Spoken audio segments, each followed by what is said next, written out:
पर मैं क्या करूं उद्धव, ध्यान लगाने से काम बन नहीं रहा है। तुम जैसे ज्ञानी ध्यानी का योगी जब तप करने वालों का काम ध्यान से चलता होगा, पर जब तक तो मैं अपने लाला को सच्ची मुच्ची हृदय से लगाकर उसके गालों को चूम ना लूं, जब तक साथ पानी क्या मांगता है, पानी तो सब जगह।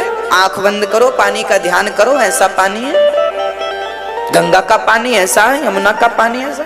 अरे तो क्या ध्यान करने से प्यासे की प्यास बुझ जाएगी? कोई ज्ञान दे कि भाई बादलों में पानी है, पाताल में पानी है, तेरे शरीर में पंच महाभूत में एक तत्व पानी तत्व है, पानी से तो तू स्वयं बना है, तो क्या पानी किसी ज्ञान से प्यासे की प्यास बुझेगी? अरे भैया, पानी जिससे प्यास लगी है उसे पानी का उपदेश ना करो, गिलास भर पानी पिला दो। मैया ने कहा मुझे कृष्ण का उपदेश ना करो, मुझे तो कृष्ण से मिला दो, मैं तो उसकी रोगी हूं, मुझे केवल कृष्ण चाहिए। उद्धव जी ने कहा न माता न पिता तस्य न भार्या न सुतादयः नात्मीयो न परश्चापि न देहो जन्म एव च। मैं अपने पुत्र की तरह उसे प्यार करती हूँ और मैं भगवान की तरह प्यार नहीं करती। तू कर भगवान की तरह प्यार, मैं तो केवल अपने पुत्र की तरह प्यार करती हूँ। मेरा बेटा है वो, बस होगा तेरा भगवान, मेरा तो बेटा है वो, मैंने उसे उखल से बांधा है। तेरे भगवान को कोई बांध सकता है, पर मैंने बांधा है उसे।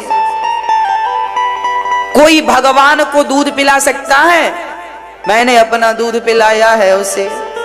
तू मान उसे भगवान, पर मुझे तो एक बार मेरे प्यारे कृष्ण से मिला दे। मैया रोने लगी और बस एक ही बात कहती हैं, कृष्ण कब आओगे, कृष्ण कब आओगे, कृष्ण कब आओगे, कृष्ण।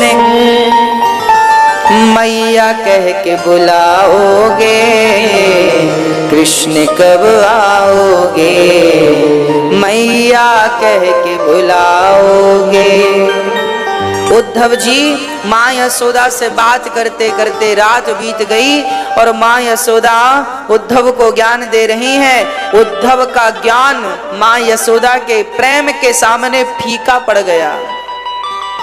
जैसे सूर्य के सामने दिया का प्रकाश फीका है, उसी प्रकाश मां यशोदा के प्रेम के आगे उद्धव का ज्ञान तो दिया की तरह है, एक छोटी सी ज्योत है। और मां यशोदा का प्रेम सूर्य की तरह है। ऐसा प्रेम इस दुनिया में जितने प्रेमी हुए हैं भगवान के, याद रखियो मेरी मां, इस दुनिया में, इस संसार में आज तक जितने प्रेमी हुए हैं भगवान से प्रेम करने वाले, जितने बड़े बड़े भक्त हुए हैं एक से बढ़कर एक, उन सभी भक्तों की आचार्य, उन सभी भक्तों की शिरोमणि माता है। अब उद्धव गोपियों के पास गए। उद्धव जी गोपियों को समझाने लगे। अरे गोपियां रो रही हैं, एक सखी रोती जा रही है और रोते रोते श्याम सुंदर का चित्र दीवार पे बनाती जा रही है, बनाती जा रही है। आंखें बहुत सुंदर बनाई हैं उस सखी ने, कान बहुत सुंदर बनाए हैं, बिल्कुल हूबहू कृष्ण की आकृति बना दी, जैसे कृष्ण थे वैसी बनाई। और एक चित्र नहीं, एक दीवार में कहीं गोवर्धन उठाया हुआ चित्र बनाया है, तो कहीं मटकी से मक्खन निकालता हुआ। वही गोपियों ने जो जो दृश्य देखा था कृष्ण को माखन चुराते, वो दीवार पे चित्र पेंट। किसी सखी ने गोवर्धन उठाने का बनाया, किसी सखी ने मक्खन खाने का, तो किसी सखी ने काली दह पर नाचने का, काली अनांग पर। सब सखियों ने चित्र बनाया। कोई कन्हैया के कानों में पीला कुंडल लटका रही है, तो कोई सफेद कुंडल लटका रही है। सबकी अपनी अपनी पसंद है। कोई सखी कन्हैया के गले में कमल की माला पहना रही है, पेंटिंग में तो कोई गुलाब की माला तो कोई वैजंती की माला पहना रही है। सब सखियां अपने अपने ढंग से कृष्ण का श्रृंगार कर रही हैं। पर उद्धव ने ध्यान से देखा तो वहां कृष्ण के बहुत सारे चित्र थे, पर किसी भी चित्र में पांव नहीं था। पांव था ही नहीं। मक्खन चुरा रहे हैं, हाथ है, मुख है, पेट है, कमर है, नीचे का हिस्सा पांव नहीं है। उद्धव जी ने कहा कि ये तो हमारे प्रियतम कृष्ण हैं। गोपियों से पूछा, ए सखी यहाँ आओ। सखी आई, क्या हुआ? ये चित्र किसका है? गोपियों ने कहा ये हमारे प्रियतम है, हम सब इन्हीं के लिए तो रो रही हैं। वो देखो किनारे बैठे वो रो रही है, वो देखो पेड़ से चिपक करके रो रही है। उद्धव जी ने कहा ये रो क्यों रही है? बोले से कृष्ण की याद आ रही है। अरे याद आ रही है तो रो रही है? हाँ उद्धव रो रही है। तो ये दीवार में चित्र क्यों बना है? और बना है तो पांव क्यों नहीं है? सखियों ने कहा उद्धव अब हम सभी कृष्ण को जब याद करती हैं ना तो रोना आता है, और जब बहुत रोती है ना तो एक सखी उठाकर उस तस्वीर के सामने बिठा देती है, ले इसके लिए रोती है, ये रहा, ये है तो तेरे सामने। तो वो तस्वीर देखकर ही प्रसन्न हो जाती है और थोड़ी देर के लिए अपना दुख भूल जाती है। वो तो हम सबको छोड़कर चला गया, अब तो तस्वीर के सहारे जिंदगी गुजर रही है। इसके भी हमने पाते हैं, हमें मरना नहीं है। हमें कहकर गया था 2 दिन में आ जाएंगे, अभी तक नहीं आया, तो हम जीने के लिए तस्वीर बनाई है। तब तक एक सखी बहुत जोर जोर से रोने लग गई। तो दूसरी सखी ने उठाकर उसे तस्वीर के सामने बिठाया, ले ये तस्वीर तेरे सामने है, बैठ और देख यही तेरा कृष्ण है। तुझे जो कृष्ण मक्खन चुराने वाला अच्छा लगे तो उसके सामने बैठ, गोवर्धन उठाने वाला कृष्ण अच्छा लगे तो वो बैठ, और ये रास रचाने वाला हमारे साथ जो समय बिताया, रास रचाया, वो भी चित्र बना रखा था गोपियों ने, तुझे जौन सा जो अच्छा लगे उसके सामने जाकर बैठ जा। एक सखी बोली कब तक बैठे इनके सामने, हमें अब तस्वीर से काम नहीं चल रहा है, एक बार उस कृष्ण से मिलने की इच्छा है। एक सखी रोने लगी जोर जोर से, सखी हमें उससे मिला दो, नहीं तो आज हम मर जाएंगी, प्राण निकल जाएंगे। सखी, जब सखियों के अंदर भगवान से मिलने की ऐसी उत्कंठा जागी कि नहीं मिलते तो प्राण निकल जाएंगे। जब ऐसी उत्कंठा जागी तो दूसरी सखी उसे समझाती हुई कहने लगी, आशा रख पगली आएंगे, आशा रख पगली आएंगे। दूसरी बोली कब तक आशा रखें? तो बोली जब तक आ ना जाए तब तक आशा रख पगली आएंगे, आशा रख, आशा रख अधूरी है। सखियां रोने लगी पर कहने लगी, कन्हैया हम सब आपके बिना अधूरी हैं, हमें आकर दर्शन दे दो। देखिए भगवान को पाने के लिए ऐसे मछली की तरह तड़पना होता है। यदि आप ऐसे भगवान के लिए तड़पने को तैयार हैं, ऐसा नहीं है कि आप तड़पते नहीं, पर संसार के लिए तड़पते हैं। ऐसा नहीं है कि आप रोते नहीं हैं, संसार के लिए रोते हैं, पत्नी पुत्र परिवार पैसे के लिए रोते हैं। बस ये रोना भगवान के लिए हो जाए, भगवान को देखने के लिए जब आंखों से आंसू आ जाएं, समझ लेना कि आपका रोना सार्थक हो गया। हंसना भी तब हंसना है जब भगवान की याद में हंसी आए। भक्तों के बारे में वर्णन मिलता है कि भक्त रोता है फिर हंसता है, रोता है फिर हंसता है, हंसना रोना साथ चलता है। हम तुम्हें ज्ञान दे रहे हैं। क्या ज्ञान दे रहे हो उद्धव? सुनो गोपियों, तुम हमारी तरह ध्यान लगाया करो। तब गोपियों ने कहा, हमें ज्ञान ना सुनाना, हम जानती हैं कि तुम्हारे पास ज्ञान कितना हो, और जिस कृष्ण का ज्ञान तुम लेकर आए हो वो कृष्ण एक जन्म का कपटी नहीं है, जन्म जन्म का कपटी है। गोपियों से उद्धव ने कहा, क्या बात कर रही हो, भगवान को तुम आरोप लगा रही हो, कपटी कह रही हो। गोपियों ने कहा, हां तुम्हारे भगवान कपटी हैं। कहां कपट किया? अरे उद्धव, क्या बिगाड़ा था सूर्पनखा ने? बेचारी शादी करने ही तो गई थी, और भगवान को देखकर भला किसका मन नहीं करेगा शादी करने का, प्राप्त करने का। और सूर्पनखा भगवान राम से मिलने गई तो लक्ष्मण ने नाक कान काट दी। इनसे कोई प्रेम करे तो ये उसकी नाक कान और काट देते हैं, सूर्पनखा की काट। तुम्हारा भगवान जन्म जन्म का कपटी है। और सुनो इसकी करतूत, राजा बलि के यहां बामन बन के गया, छोटा सा, मैं कुछ नहीं जानता, 3 पग भूमि से काम चला लूंगा।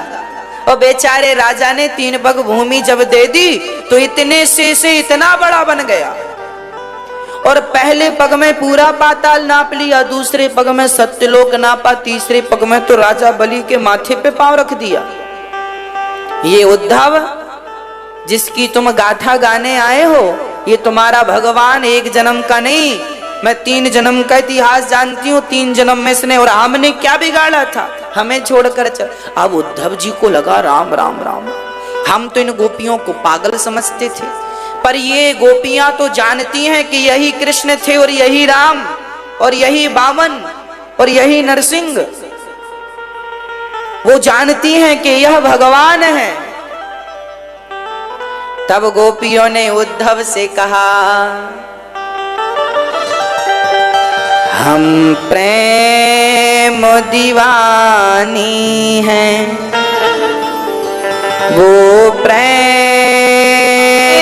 ज्ञान की पोथी न सुनाना। क्यों?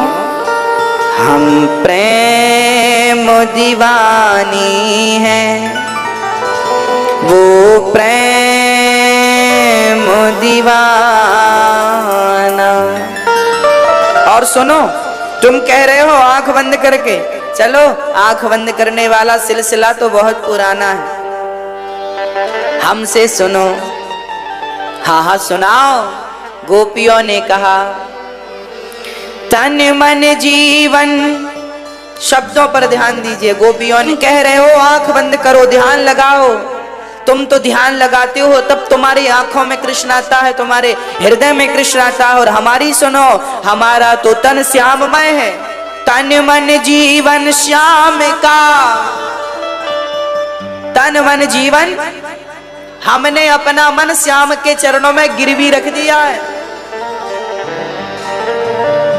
और गिरवी रखा था तो अब तो इतना ब्याज बढ़ गया है कि अब तो हमारी औकात नहीं है कि अपना मन वापस ले लें।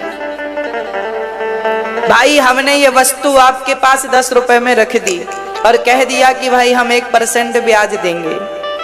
अब क्या हुआ, अब हमारी औकात तो 1% ब्याज देने की रही नहीं।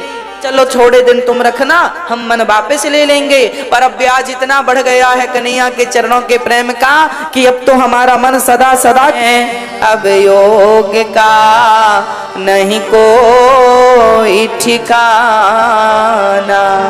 जैसे गुलाब की पंखुड़ी में पानी नहीं टिकता उद्धव, उसी प्रकार हमारा शरीर ऐसा हो गया है कि इसमें तुम्हारा ज्ञान टिक ही नहीं रहा। तुम्हारे ज्ञान का यहाँ कोई प्रभाव नहीं पड़ रहा। क्यों नहीं पड़ रहा? क्योंकि उद्धव का ज्ञान कोरा ज्ञान है।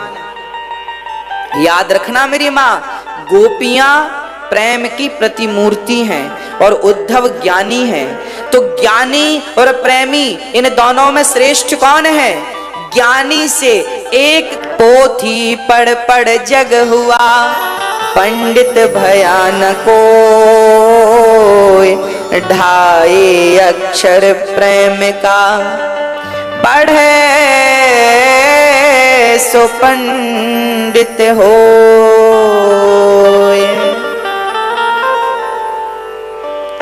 क्या बताएं, ज्ञानी और प्रेमी दोनों, ज्ञान मार्ग भी भगवान तक जाता है, प्रेम मार्ग भी भगवान तक जाता है। जैसे बिहारी जी का मंदिर है, वहां तक जाने के वृंदावन से मार्ग अनेक हैं। आप मुंबई से भी वृंदावन आ सकते हैं, दिल्ली से भी वृंदावन आ सकते हैं, चेन्नई से भी वृंदावन आ सकते हैं। भारत के दुनिया की किसी भी कोने से आप वृंदावन आ सकते हैं, पर रास्ते अलग अलग हैं। उसी प्रकार भगवान तक तो कोई भी पहुंच सकता है, पर रास्ते सबके अलग। कोई ज्ञान मार्ग से जाता है, कोई भक्ति मार्ग से जाता है, कोई योग मार्ग से जाता है। श्रेष्ठ मार्ग कौन सा है, सरल कौन सा है? बोले ज्ञान मार्ग है बंदर के बच्चे जैसा, और प्रेम मार्ग है बिल्ली के बच्चे जैसा। बिल्ली का बच्चा और बंदर का बच्चा, इन दोनों में क्या समानता है? जरा ध्यान से सुनिएगा। समानता सिर्फ इतनी है कि बिल्ली का बच्चा और बंदर का बच्चा दोनों ही अपनी मां के अधीन है। जब बंदर का बच्चा होता है तो बंदर का बच्चा सदा अपनी मां को पकड़ के रखता है। इस पेड़ से इस पेड़ पर छलांग लगाती के अधीन है। बिल्ली अपने बच्चे को 7 घर घुमाती है, तब जाकर बिल्ली के बच्चे की आंखें खुलती हैं। आप भी 7 दिन की कथा सुनते हैं, तब आपकी आंखें जाकर के खुल। बिल्ली के और बंदर के बच्चे में कि बंदर का बच्चा हमेशा मां को पकड़ता है। और ध्यान रखना, बंदर का बच्चा हमेशा मां को पकड़ता है, और कहीं पकड़ कमजोर हो गई तो गिर सकता है, संभावना है। इसे कहते हैं ज्ञानी। ये बंदर का बच्चा ना ज्ञानी है, अपने ज्ञान से पकड़ रखा है मां को। पर बिल्ली का बच्चा जब बिल्ली अपने बच्चे को 7 घर घुमाती है, तो बिल्ली के बच्चे हमेशा, बच्चा मां को नहीं पकड़ता, बिल्ली का बच्चा मां को अर्थात बिल्ली को नहीं पकड़ता। यहां उल्टा है, यहां बिल्ली बच्चे को पकड़ती है। कहां पकड़ती है? गर्दन। और पकड़कर भाग जाती है बिल्ली। ये वही बिल्ली है, चूहे को पकड़ती है तो फाड़ डालती है, और बच्चे को पकड़कर भागती है तो खरोंच नहीं आने देती। जैसे बिल्ली अपने बच्चे को पकड़कर चलती है, ऐसे भगवान अपने भक्त को पकड़। भक्त कभी भगवान को नहीं पकड़ता। जैसे बिल्ली के बच्चे को बिल्ली पकड़ती है, वो अपनी मां अर्थात बिल्ली को नहीं पकड़ता। ज्ञानी सदा भगवान को पकड़ता है, पर भक्त भगवान को कभी नहीं पकड़ता। भक्त को तो स्वयं भगवान मेला लेकर जाती है। तो बच्चा मां का हाथ पकड़ता है या मां बच्चे का हाथ पकड़ती है? बताओ। यदि बच्चे ने मां का हाथ पकड़ा है तो बच्चा मां का हाथ कभी भी छोड़ देता है। मेला में इसकी दुकान में से खिलौने की दुकान है, उस दुकान में भाग जाता है। बच्चे ने मां को पकड़ा होगा तो बच्चा कभी भी मां को छोड़ देगा। इसलिए मां सावधान होती है, बच्चा मां का हाथ नहीं, मां अपने बच्चे को छोड़ती नहीं। मां बच्चे का हाथ पकड़ती है तो बच्चे को गिरने नहीं देती, मां बच्चे को बिछड़ने नहीं देती। जबकि बंदर का बच्चा गिर सकता है। ज्ञानी बनोगे तो शायद गिर जाओगे, ज्ञान के अहंकार में शायद तुम्हारा पतन हो जाए। ज्ञानी का पतन हो सकता है, पर भक्त का। ज्ञानी शास्त्रों में कितना वर्णन है, बड़े बड़े ज्ञानी ब्रह्म राक्षस बने। क्यों? क्योंकि उन ज्ञानियों के अंदर भक्ति नहीं थी। ज्ञान तो था पर भक्ति नहीं थी। कोरा ज्ञान नैष्कर्म्यच्युत भाव वर्जितम न शोभते ज्ञान मलम निरंजनम। बिना प्रेम के, बिना भक्ति के ज्ञान की शोभा नहीं होती। आप 4 वेद रट लीजिए, 18 पुराण कंठस्थ कर लीजिए, पर प्रेम ना हुआ भगवान के चरणों में तो वो सारा कुछ बेकार है। इसलिए कहता हूं, राम ही केवल प्रेम प्यारा, जान ले जो है सार। और कुछ सार नहीं। मन कर ले प्रभु से प्यार और कुछ सार नहीं। केवल प्रेम सार है, इसलिए आपसे प्रार्थना है केवल